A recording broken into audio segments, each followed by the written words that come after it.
everyone, Gaijin and Goombah here. And so games distributor Nutaku approached me not that long ago and asked to sponsor a video talking about one of their PC RPGs. Now granted, this site has a lot of distributed games and a lot of them are free to play, so it was really difficult for me to choose just one.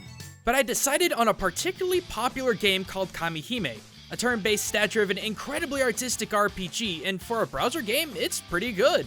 There's a lot to collect, like weapons, playable characters, and summonable monsters for combat. The story, while wacky in that light novel sort of way, has that anime charm I know a lot of otaku would like.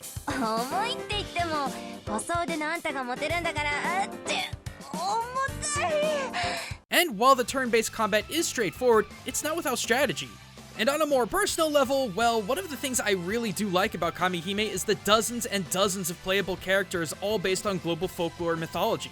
In classic Japanese gacha style, I've pulled legendary figures from around the world, like Oceanus from Greek mythology, Beelzebub, a demon from Judeo-Christian lore, Puck from English folk stories, and probably my favorite, Tsukuyomi, Shinto god of the moon. Granted, yes, they're all incredibly moe, but I really do like the reimagined designs of all these mythological characters and creatures. But there's just one thing about this game we should probably address.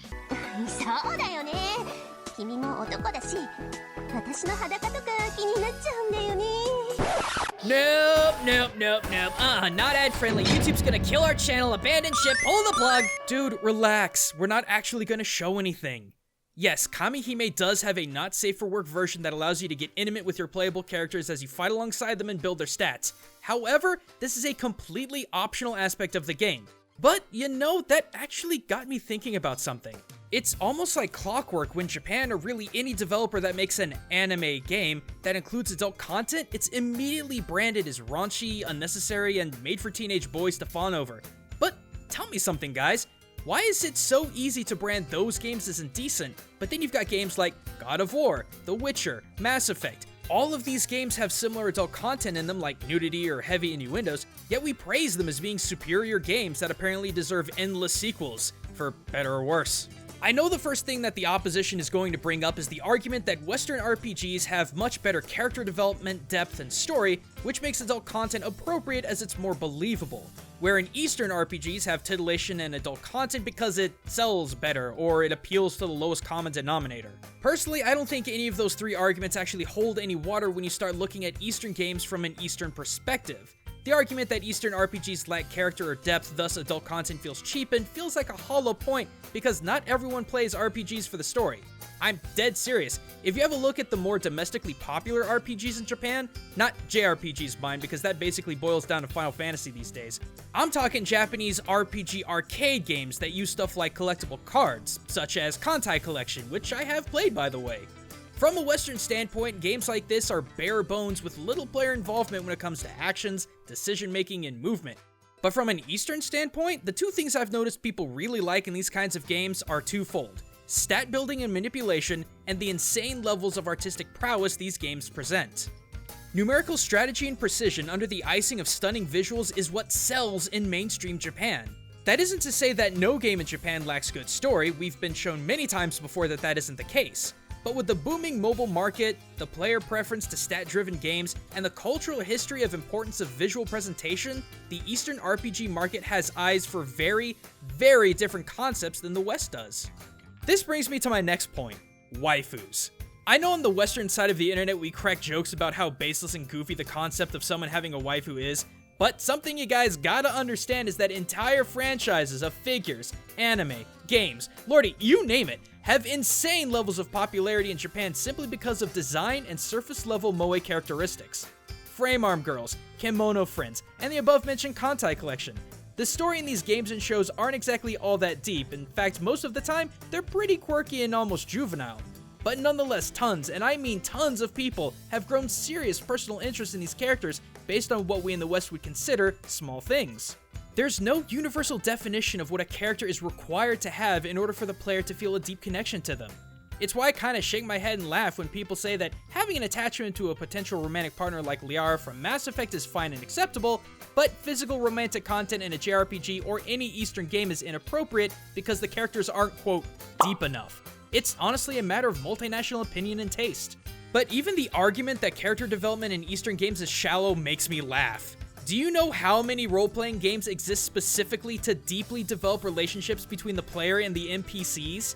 I acknowledge there are a bunch of dating sims that have flimsy character building so the player can quickly get to the action, as it were, but there are tons and tons of games in Japan that are all about fleshing out characters the player wants to build relationships with and the development of that relationship. Like, that's the entire game. So, I have a hard time believing that just because something looks anime and has adult content, it's automatically cheap. Finally, we need to discuss the issue of lowest common denominator when it comes to these games, because this is the harshest and most unfair judgment of all. When it comes to not only gaming, but pretty much any form of media in the West, especially the United States, public acknowledgement of sexuality of any kind is shamed immediately. I mean, geez, I'm running a massive risk right now just bringing up the concept of mature content in media. I'd actually be surprised if this video doesn't get labeled as not ad-friendly. The only reason we felt like we could even do this in the first place is because it's sponsored. Now, tell me it isn't true. In any sort of public forum, any form of discussion on that level is seen automatically as taboo, inappropriate, and apparently completely not ad-friendly. But when it comes to violence, blood, and gore, perfectly acceptable and seen as something mature, but not inappropriate in particular circumstances. Other places like Japan, on the other hand, almost uniformly censors extreme violence like graphic dismemberment, disemboweling, and intense gore. Even in some of the country's most violent scenes of popular games and shows, the graphic nature of intense violence is either inferred or artistically censored. Honestly, if you look at it from their perspective, it wouldn't be too hard to believe that we are the shallow ones taking such pronounced joy in death and violence. But see, that's the thing.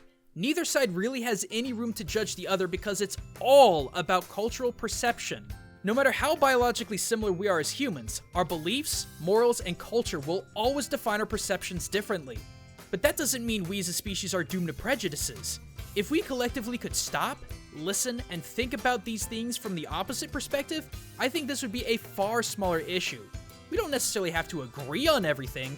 However, I think we would be far better off understanding both sides of the argument in order to find resolution. But thanks for watching, everyone! And again, a big thank you to Nutaku for sponsoring this video. If you want to check out the safe for work version of Kamihime, you can find a link to it in the description. This isn't the first time I've talked about this issue, and I feel like it's still really worth exploring. But if you want to check out other videos I've done on this topic, check those annotations and links in the description. And if you want to stay up to date on all of my in-depth discussions on geek culture, hit that subscribe button and tap that bell to never miss out on a new video. But until next time, everyone, this is Gaijin Goombah, signing out.